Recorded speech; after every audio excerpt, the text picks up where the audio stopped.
Yo, what is going on in the crypto space? Thank you for tuning in to the channel today. I really do appreciate it. Now today, this morning, when I was kind of just like rolling through the forums, going through the community, just kind of thinking about some stuff, something that came up again, sort of being talked about even more, is the whole, CoinMarketCap and the 100 billion circulating supply, and it should be calculated by 100 billion, not 40 billion, so it would give us a higher market cap. And that actually brought me back into earlier this year, where technically, if it was calculated by the total supply in existence, we technically already took Bitcoin's spot. Technically. Now, we never showed up on actual CoinMarketCap of being above Bitcoin, but just hear me out. Because, so, all right, here is a web archive from Wayback Machine on January 7th, 2018, right? Almost makes me tear up looking at these prices, but forget about it. So this was January 7th, right? And the market cap of Bitcoin was 286 billion. And the market cap of XRP was 125 billion, according to CoinMarketCap, because they were calculating that off of 38.7 billion supply. Now, if this was calculated as to how I'd say a lot of the community thinks it should be calculated, which is the total coins in existence, no matter what kind of contracts they're locked up in the end, they still do exist. Then technically, at this point in time in January 7th, XRP would have been on top of Bitcoin, and that's probably the big reason why CoinMarketCap doesn't calculate it by the total supply, because if they did, we technically topped Bitcoin last year. If it was calculated in that sense, whether that's correct or not, we would have topped Bitcoin last year. Now, hear me out. So $1 US dollar per XRP, that would be 100 billion X market cap if it was calculated by the total supply. It's just supply multiplied by price. Supply multiplied by $1, 100 billion, $2, 200 billion, $3, 300 billion. Now get this. So on January 7th, 2018, XRP was at $3.23. That would be a 323 billion $323 billion market cap. And at this exact date, Bitcoin was at 17,000, which was at a 286 billion market cap.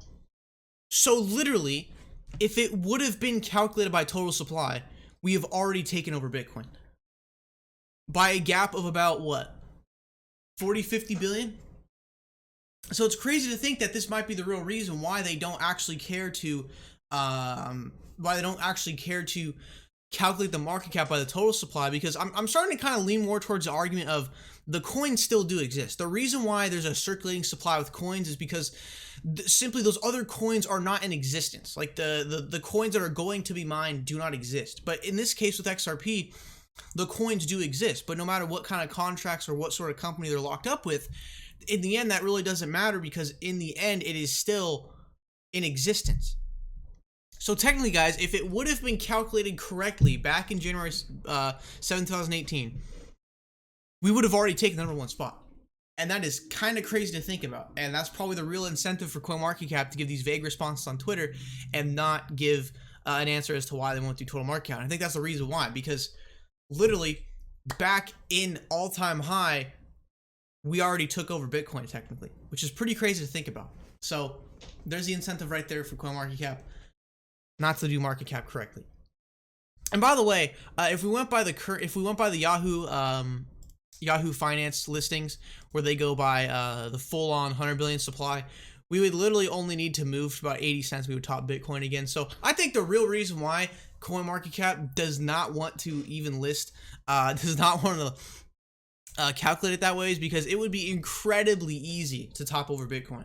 And I'm telling you guys, I was having yesterday's live stream, and by the way, just to kind of prove that they don't like XRP, they don't even accept XRP in donations. Look at that, they don't even accept XRP. So they got a vested interest in the survival of Bitcoin. Here's the thing.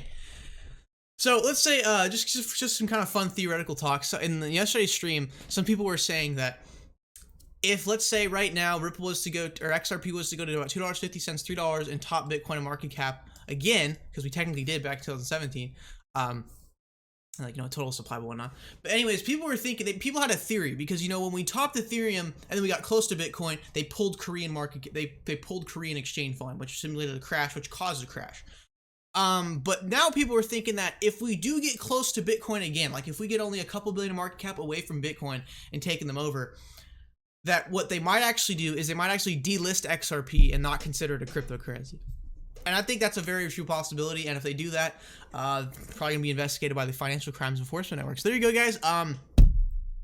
Yeah, we technically topped Bitcoin in the last bull run, but due to not wanting to calculate the whole supply, it wasn't. But in the end, the supply of what's there in the escrow when Ripple holds is still in existence. The reason why Ethereum has a circulating supply is because that's what's actually in existence, and then the total supply is what is going to be existing in the future from actually mining. But with XRP, the entire supply is technically the circulating supply because it does exist in the end. No matter what contract or wherever it's stored, it still exists in the end. So guys, aside from us technically topping Bitcoin back in the last bull run, not that I care for riddles or anything, but I do know that you guys are going to be wanting to ask me about this at some point, like in tonight's stream or something. And I do, however, think, I'm going to say it, I do think Bearable Guy was the only legit riddler. I think all these other ones are kind of, you know, riding on his coattails, trying to just get more attention. There's like 5 different riddle accounts now. It's just kind of ridiculous. But I do believe Bearable Guy was the only real sort of insider we had, because there was some certain things where what he said in a picture or whatever kind of sort of came into fruition soon later. So he is kind of officially back. This isn't like a fake Twitter account or anything like I'm kidding. There's a fake Bearable Guy Twitter account with 2,000 followers. It's just like, geez. But this is the real one, because this was his actual subreddit, and he actually put a link right here, and this binary code translates to just the word 1. So $1 end of year. I mean, I don't know what to say at this point.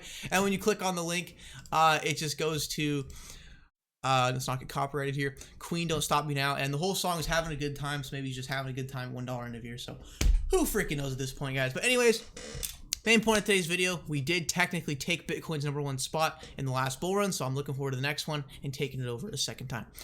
Thank you guys for watching this video. Make sure to drop a like, subscribe, check links in the description if you want to support the channel. Get yourself Nano S. Keep that cryptocurrency offline and safe. Make sure to turn on those post notifications so you never miss a video or stream. Make sure to stay tuned for tonight's late night Alex Cobb Q&A live stream at about 8 p.m. or 9 p.m. PST. So stay tuned for that. And thank you guys for watching this video. I'll see you guys in the next one.